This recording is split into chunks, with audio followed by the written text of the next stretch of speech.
ده يوم في حياة طالب تانية ثانوي مزنوق في المدارس، وطبعا مش هتلاقي زي الفلوج ده كتير ابدا، لان انا عامل لقاءات مع كل النوعيات اللي ممكن تشوه المدرسة، الدحيح والفاشل والناجح وكل الانواع. وطبعا يوم واقعي وغير خالي من الضحك بامانة من ساعة دخول الكاريزما العظيم، واضمن لك انك اكيد هتطلع مبتسم على الاقل ان انت لو ما متش من الضحك يعني.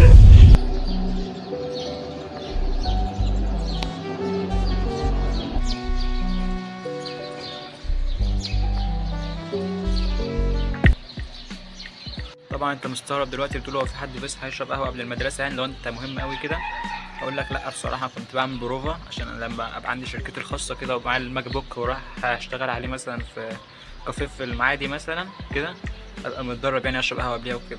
بحاول ابقى دمي خفيف عشان الفيديو، بس مش قادر عشان لسه صاحي فمش قادر ابقى دمي خفيف. بس الحقيقه كنت سهران، حتى سيئه يعني زي ما بيقولوا، بس انا بحبها فهي عاده مفيده عشان انا بحبها. وحبيت اشرب قهوه يعني عشان افوق، عشان اعرف اكمل يومي واصور واخد الحاجات الدروس والحاجات الهبله دي كلها يعني. يلا عشان عندنا يوم جامد جدا وان شاء الله يطلع يوم.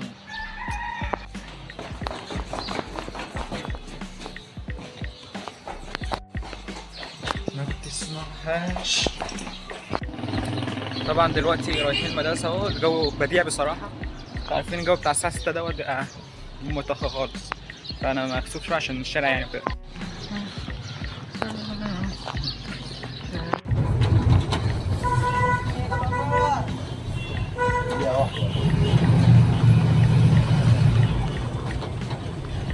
وصلنا المدرسة يا جدعان. مفيش ولا واحد في الفصل. ايه رأيك؟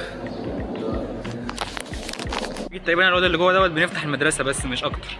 مفيش حد أصلا غيرنا في الحياة كلها في الفصل. بس إن شاء الله يجوا إن شاء الله يجوا. وأنا جاي أصلا عشان التقييمات والدرجات والحاجات دي كلها.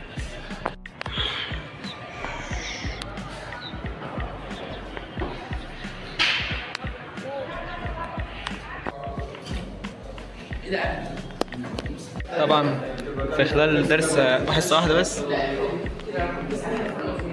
الناس دي كلها جت ابداع والله. والله المستر ده راجل محترم، ربنا يكبر بخاطره.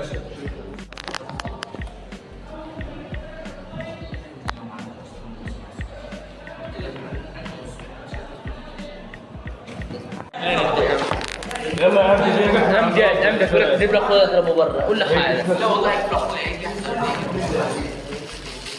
يا عم ما تصورنيش يا عم. هات حته لا ما جيبش حاجه حته. عامل ايه؟ لا بص ما تصورش. الراجل ده ما رضيش يغششني، خلي بالك في الامتحان. يعني ايوه ما رضيش تغششني، كنت قدامك تغششني ما رضيتش تغششني عشان انت ايه؟ لسه بتتكلم ما فيش ما تغشش حد خالص. بصراحه انا مع النظريه دي، انك تغشش حد حاجه غلط ما عدا انا يعني. الله حلو كام لقاء اللي جوه ده. المستر طبعا سابني نصوره. الراجل ده بقى صديقي الحبوب، كاريزما، دخلة البطل، دخلة الاسود، البطل بتاعنا هو ده الاسود، البطل، الكاريزما، الفن، حب الحب، اعظم واحد في الفصل. ده بقى القدوه بتاعنا كلنا، قدوه. احنا الاثنين جايبين درجات بالسالب، عشان كده بنحضر مع الناس اللي اللي جوه دي. اخويا اللي مفيش منه. جوه بقى دول هيعلوا التنسيق بتاعنا عشان نعرف ننجح. بس ايه يا عم؟ احنا احسن ناس يا عم، ده هم اللي بيجوا يقعدوا جنبينا. صح؟ انت ناسي ولا ده احنا الاساس يا عم. ايوه يا عم، ده احنا عندنا الفصل يا عم. ما يجوا حاجه جنبنا ولا اي حاجه، شويه حساده. حسالة المجتمع. تعالى نصور حاجه. قول لي بقى ايه المدرس المفضل ليك في المدرسه؟ النهارده معانا واحد من اعظم الناس اللي شفتهم في حياتي حرفيا، يعني واحد قدوه للشباب حرفيا، انا بقتدي بيه في اي حاجه بعملها في حياتي، لازم ارجع له بالصوره، ما نقدرش نتكلم من غير ما نقرب منه. اتفضل.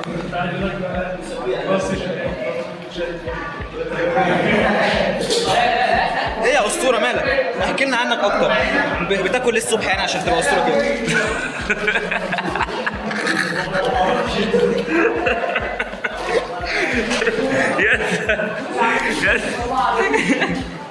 قول لنا طيب انت ايه سر الكاريزما بتاعتك؟ ايه سر الكاريزما؟ اه لا والله ده من طبع حبيبي. يعني دي حاجة عادية. مولود كده يعني. مولود كده. ايه تحب عاوز تعرف ايه تاني؟ احكي لي عنك اكتر، يعني بتخش حمام كام مره في اليوم؟ لا والله على حسب يا حبيبي، ما بحسبش يا حبيبي. السلام عليكم. عايز تقول ايه للناس الكتير العظيمه دي اللي ممكن يعدوا ال10 اشخاص بيتفرجوا على الفيديو؟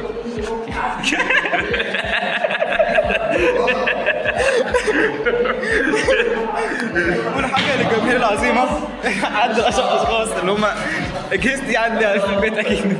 يا حبيبي انت وهو بص اسمعوا النصيحه بتاعتي، خليكم زيي، تمشوش ورا كلام اي حد، اوعى تمشي ورا كلام اي حد يا حبيبي. تابع يوسف ايمن عشان هو التوب والاسطوره. ليفل الوحش. احلى تحيه مني ليكم. ربنا يبارك لك. ضروري سلم على الجمهور. في ناس بتحبك كتير والله، يعني قول لهم انت ايه سر النجاح في حياتك؟ احلى مفروض الدنيا. بس عشان انا طبعا والقدوه بتاعنا قاعد جنبي اهو، فالعيال دي اصلا قليلين جدا برضو، يعني ما يعدوش عدد المشتركين اللي عندي، صح؟ يا حبيبي سريعا بس.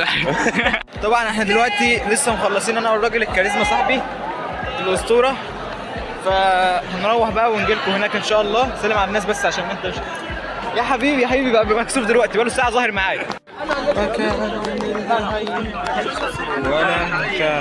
بقالنا ساعه يا جدعان مش لاقيين اي ميكروباص ولا اي تاكسي ولا اي حد فاضي خالص، فالدنيا بايظه معانا.